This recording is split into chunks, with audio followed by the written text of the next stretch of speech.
Hi, I'm Michael Lopez, owner and president of Alpha Mortgage. I'm excited to share with you a series of short, informative videos featuring industry experts from our area.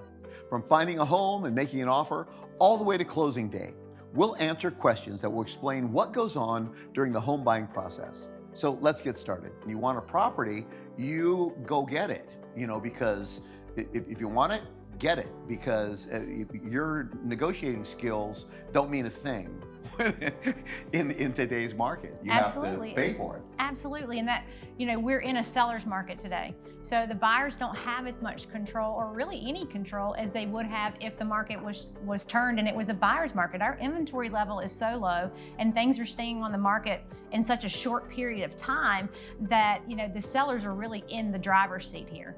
And that's why you're seeing the offers going over list price, and you're seeing the buyers not ask for things that they would in a buyer's market, like sellers to help pay for their closing costs, repair issues, and things of that nature. So depending on what market you're in too, well, it certainly does affect those things.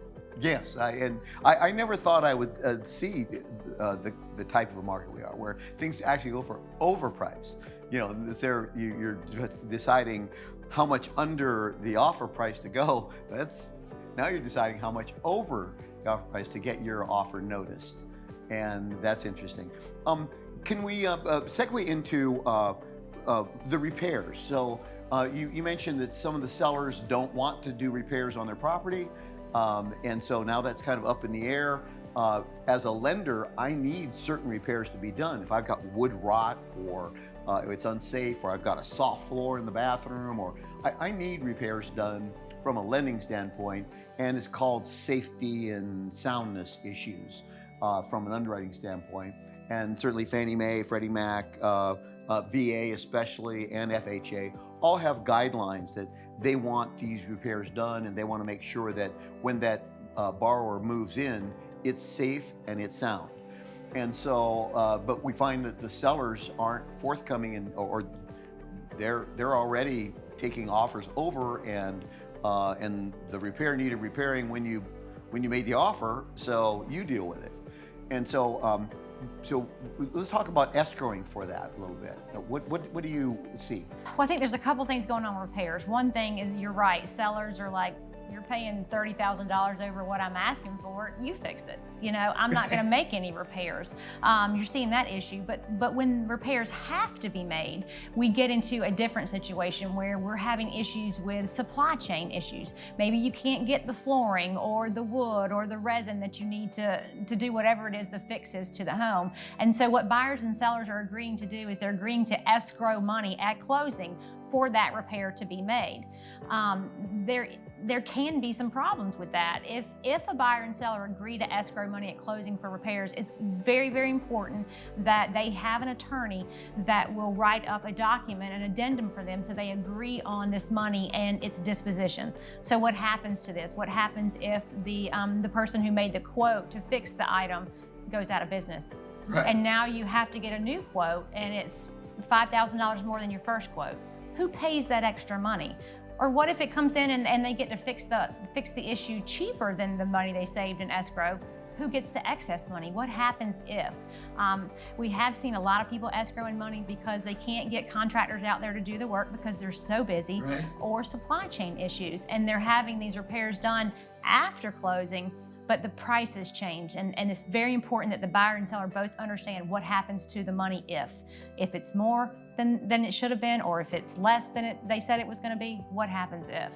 And so we want to see a very precise, detailed addendum to it that describes exactly what's going to go on there. And the basics of it are, we require 1.5% of whatever those repairs are estimated at.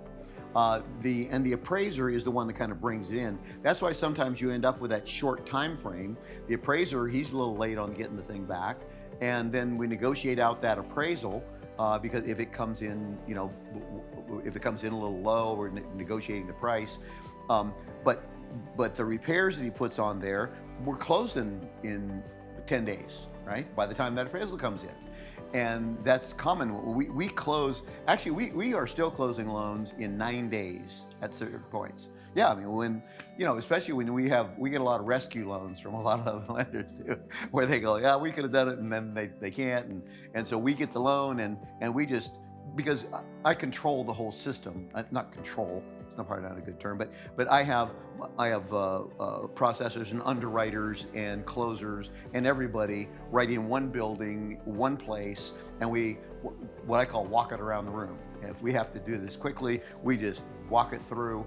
My operations manager is also head of underwriting, so he can just take it, and he's got credentials from everybody. So my ops manager, Brad, can just take and look at it and approve the whole thing.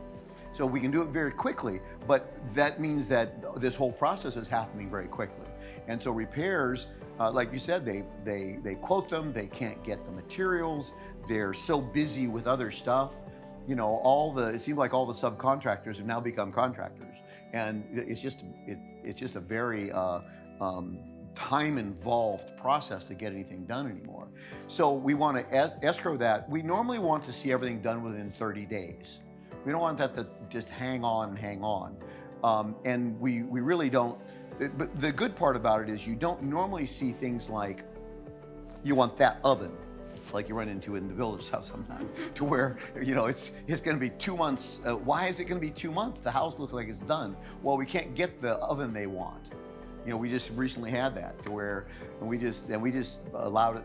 We just got a letter from both parties that they were going to be okay with it, and we closed it. That is the advantage of kind of what I call controlling the process, because you can't make any promises if you don't control it. And so that's what I like about our process. We have about a month time frame. We'd like to see that done, and the attorney holds the money. So that money is either going to be put up by the buyer or the seller. In times past, it was always put up by the seller, and now it's put up by the buyer because of the market, because the seller's not paying it. But you still have to put up 1.5 times the amount, and that provides for what you were saying, where it comes. How often do you see where it just comes in a lot more when they go to get it done? Right now, a lot. I mean, and we're seeing more cash deals as well. So those people don't have to have 1.5 times the money. I mean, it's awesome. I think it's great that you guys are requiring that, so you are protected, and your buyer is protected, and the seller is protected, the money's protected. But when you're doing a cash transaction, and it's just not, it doesn't work like that. They don't do it like that. So I think any buyer that's doing cash, please make sure that your attorney, is getting these details for you. But it's happening. Repair money going into escrow is happening more right now than I've ever seen it happen, just because of the quick time frames to close and the lack of contractors or subcontractors, as you said, to fix the problems. So they're having to get these things happen, but they're not holding more money than they should. So Right. I'm excited to hear you say that. Yeah, I've never seen it so prevalent as it is now. And because normally we just like, let's hold off a little bit. We'll extend your rate. We'll do whatever. Let's get the work done. Because everybody likes to get everything done before they actually move in. It becomes problematic. They find things, but that's just not possible right now. And so escrowing is just a really good option, but you need to make sure that it's really spelled out well and that your attorney is holding it. Absolutely. And so the attorneys we work with and recommend do that, just because I'm not saying we're not going to recommend you, but there's a lot of old school, they just don't want to be bothered, right? They're busy, and so they don't want to be bothered with holding escrow money. But who else is going to hold it? You don't want the seller's not, Yeah, and some attorneys won't hold it either. Yeah, and realtors don't want to hold it. No, we're right? not holding it. Yeah. We're not holding it. We're not holding it. And so, because it becomes an argument, well, this isn't done the way I want it to be done, and that's why that attorney needs to hold it with a really good contract. So I guess the moral of the story is what your agent needs to really write a good addendum. Yeah, agents don't write addendums. We need to team up with a great attorney to write detailed addendums and make sure they cover all the what ifs. So unfortunately, buyers don't know unless it happens to them, and then it's too late. So you just want to educate them beforehand. I'm Michael Lopez, and thank you for watching.